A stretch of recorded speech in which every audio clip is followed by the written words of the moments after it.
खबर उत्तर प्रदेश सहारनपुर से। चुनाव प्रचार के लिए मैदान में जुटे रालोद मुखिया जयंत चौधरी ने पीएम मोदी की प्रशंसा कर विपक्ष पर जमकर साधा निशाना। अब खबर विस्तार से। लोकसभा चुनाव को लेकर राजनीति पार्टियों के द्वारा चुनाव प्रचार जोरों पर है। भाजपा और रालोद के दिग्गज नेता पश्चिमी उत्तर प्रदेश में ताबड़तोड़ कार्यक्रम व जनसभा कर अपने प्रत्याशियों को जिताने की अपील कर रहे हैं। चुनाव प्रचार को लेकर राष्ट्रीय लोकदल के राष्ट्रीय अध्यक्ष जयंत चौधरी आज सहारनपुर पहुंचे।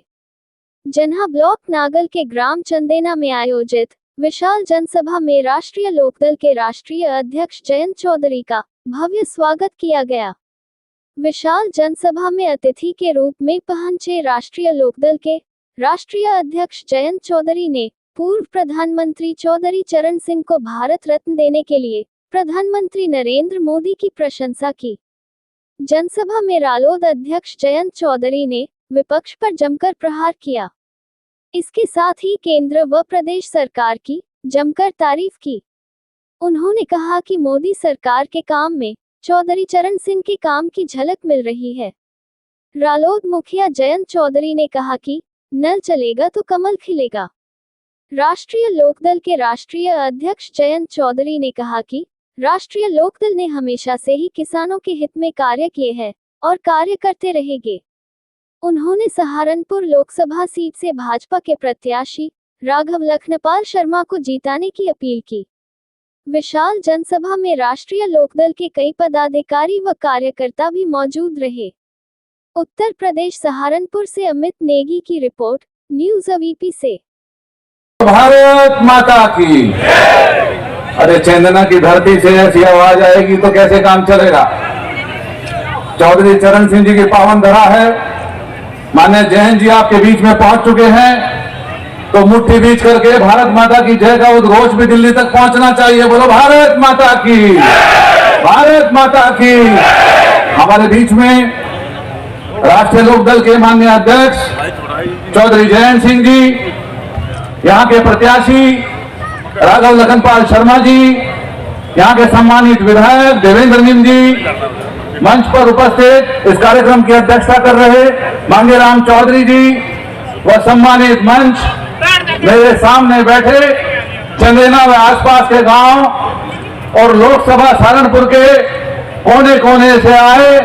आज इच्छा शक्ति है, यह आपका समर्थन है, यह आपका सहयोग है कि ऐसे ही गांव में पैदा होकर चौधरी चरण सिंह जी ने इतनी बुलंद ऊंचाइयों को छुआ और आज 53 लोगों को अब तक देश में भारत रत्न दिया गया है। उस संख्या में चौधरी चरण सिंह जी का नाम दर्ज किया गया। मैं क्योंकि उस कार्यक्रम के बाद भारत रत्न से का सम्मान जब मुझे दिया गया, मैंने चौधरी साहब की तरफ से, आपकी तरफ से उसको स्वीकार किया। महामहिम राष्ट्रपति ने मुझे सौंपा। उसके बाद पहली बार यहाँ सहारनपुर आया हूं, इसलिए मैं जिक्र करता हूं। हमें आपको ख्याल रखना होगा। इससे पहले भी सरकारें आई हैं चुनाव के वक्त, इससे पहले भी जो दूसरे दल हैं चौधरी चरण सिंह जी का नाम इस्तेमाल करते हैं, गांव में जाते हैं तो कहते हैं हम भी चौधरी साहब को मानते हैं, हम भी उनकी राजनीति समझते हैं, उस राजनीति से हम भी जुड़े हुए हैं। ये बात, इस बात की वकालत चौधरी चरण सिंह जी हमेशा करते आए। उन्होंने आपको जमीन का मालिक भी बनाया और वहीं आपको स्वावलंबी ग्रामीण समाज को अपने पांव पे खड़े होने की ताकत और आत्मसम्मान भी दिलाने के लिए उन्होंने प्रयास किया। उसी नीति के तहत मैंने देखा है जो भारत सरकार की कार्यशैली है कुटीर उद्योग को बढ़ावा देने की। आज देश में 6.5 करोड़ एमएसएमई छोटे कुटीर उद्योग स्थापित हैं, आधे से ज्यादा गांव देहात के क्षेत्र में। कल पार्टी का मैनिफेस्टो बीजेपी का आया, मैंने पढ़ा। जो सरकार अगर रोजगार सृजन करना चाहती है और उस बात पे बिल्कुल सहमति है, ये बात इनके समझ में आई बात, क्योंकि पिछले 10 वर्षों में जो एमएसएमई की का मंत्रालय अलग है, आप देख सकते हो 2004-5 में उसका बजट था 3000 करोड़ और 2023-24 जितना राष्ट्रीय औसत है उससे ज्यादा सवाल पूछना और आपके क्षेत्र की अपनी बात वहां सदन में रखना, ये जिम्मेदारी उन्होंने बखूबी निभाई। तो ऊर्जावान जनप्रतिनिधि सहारनपुर को मिले। और मैं खास तौर से एक अपील आपसे करने आया हूं, जो लोकदल के कार्यकर्ता हैं, आपको तो विशेष ख्याल रखना पड़ेगा,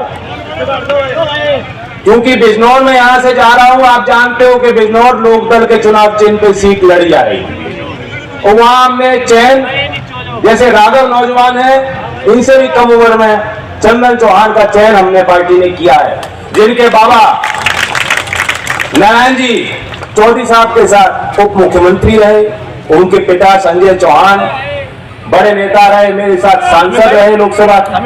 तो ऐसे चंदन चौहान वहां फील्ड में है और दूसरी सीट बागपत है। लेकिन अब तक किसी सरकार ने फैसला नहीं लिया। ये भारत सरकार आज की नरेंद्र मोदी जी प्रधानमंत्री रहते हुए उन्होंने अपने कार्यकाल में ये समझा कि मेरा सौभाग्य है कि मेरे प्रधानमंत्री पद पहाड़ को संभालते हुए भारत सरकार धरती पुत्र चौधरी चरण सिंह का सम्मान कर सकती। ये कोई छोटी बात नहीं है और हमेशा हमेशा के लिए, हमेशा हमेशा के लिए हो गई। जो लोग छोटी मानसिकता रखते हैं, जो लोग सिर्फ चौधरी चरण सिंह का नाम लेके वोट लेना चाहते हैं, आज वो इस फैसले की अहमियत को, महत्व को नहीं समझ पा रहे। आप जाके उन तमाम पार्टी और नेताओं के देख लेना सोशल मीडिया पे, नौजवानों, कहीं कोई ट्वीट या पोस्ट आया हो स्वागत करते हुए, क्या आपने चौधरी चरण सिंह जी का सम्मान किया? उनकी ये बात गले से नहीं उतर पा रही, इसको हजम नहीं कर पा रहे, समझ नहीं पा रहे कि ये क्या हो गया। जयंत का कोई लालच होगा, जयंत को खरीद लिया, वोट लेने के लिए भारत रत्न दे दिया। ये देश के भारत रत्न का अपमान है और चौधरी चरण सिंह को मानने वालों का सीधा सीधा अपमान है। इससे ज्यादा मैं कुछ कह नहीं सकता हूं। इसका जवाब भी आपको देना है। हम चाहते हैं चौधरी साहब की जो नीति थी, विचार थे, उसको कैसे हम आगे बढ़ाएं, और कुछ चीज सोच समझ के हमने निर्णय लिया लोकदल में कि हम एनडीए में हम शामिल हों। चौधरी साहब की बड़ी नीति थी कि वे चाहते थे कि छोटे काम और कुटीर उद्योग को बढ़ावा दिया जाए। वो जानते थे, वो किसान को कहते थे सब लोग तुम खेती में लगोगे तो काम नहीं चलेगा। वो जानते थे आबादी का जैसा बाहर पड़ेगा, जमीन पर जमीनें घटेंगी और बढ़ नहीं सकती, खेती की जमीनें बढ़ेंगी नहीं। दोबारा मैदान में हमारे प्रत्याशी हैं और मुझे पूरा विश्वास है कि रामपुर की जनता, सहारनपुर की जनता अच्छी जीत उनको दिलाएगी। एनडीए में शामिल होने से लोकदल को कितना फायदा होने वाला है, कितना हो चुका अब से पहले? लोकदल का फायदा मैं नहीं देख रहा, मैं किसानों का फायदा देख रहा हूँ। किसानों को लाभ मिलेगा, मुख्य धारा में इस क्षेत्र के लोगों को जितनी समस्या उनको हम लोग रखेंगे और उनका समाधान। क्या लोकदल से जुड़ा पूरा वोट मिलेगा? हमारी वोट हमेशा ईमानदारी के साथ देती है। जो भी निर्णय मैंने लिए आज तक, चौधरी अजीत सिंह जी मुझसे पहले लेते थे या चौधरी चरण सिंह जी लेते थे, दल के लिए, कार्यकर्ताओं का सम्मान रखने के लिए, क्षेत्र के लिए, उनको निभाने का काम लोगों ने किया। वही उम्मीद मुझे है। कुछ लोग नाराज हैं जिस तरह से आप। धन्यवाद।